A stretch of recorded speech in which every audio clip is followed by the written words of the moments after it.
Avant de m'adresser aux militaires et aux civils de la défense, je veux d'abord adresser toutes mes pensées aux victimes de l'attaque de Nice, à leurs familles et à leurs proches.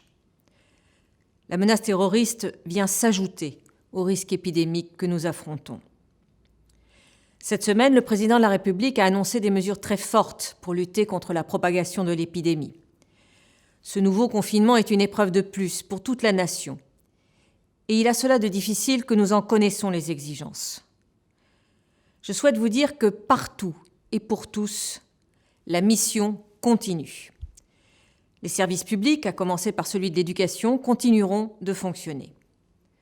Pour nous, au ministère des Armées, les semaines qui nous séparent de la fin de l'année sont importantes.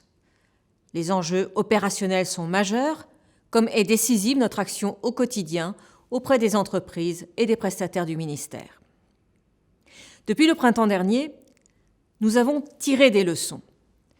Les protocoles sanitaires ou l'organisation du travail par bordée, je pense notamment à nos ateliers ou à nos unités opérationnelles, ont été adaptés et perfectionnés.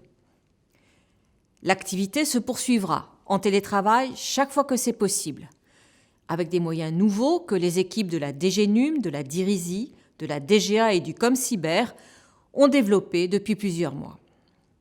J'ai demandé que les mesures d'organisation du travail et de l'activité dans le cadre du confinement soient présentées dans chaque formation dès le début de la semaine prochaine.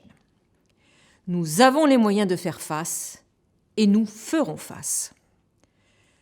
Le président de la République s'est également exprimé à la suite de l'attentat de Nice pour annoncer un renforcement des effectifs de l'opération Sentinelle.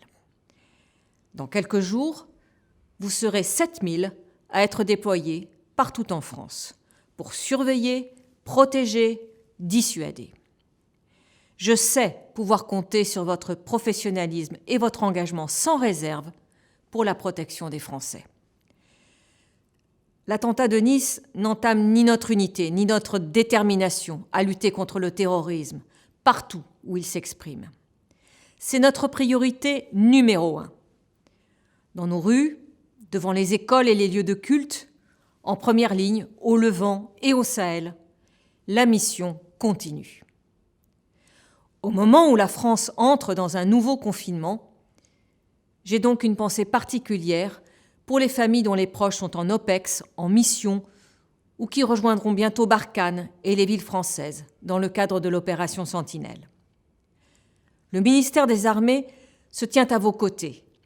Le réseau d'action sociale du ministère, comme le commandement, sont là pour vous aider. Et je sais avec quel dévouement ils se mobilisent. Je pense enfin au personnel soignant du service de santé des armées, déjà fortement mobilisé au printemps dernier, qui continue de répondre présent pour les Français, pour nos soldats et nos blessés. Depuis le début de la crise sanitaire, vous avez toutes et tous répondu présent. Je sais que je peux compter sur vous et j'ai confiance en vous. Nous continuerons d'être au rendez-vous.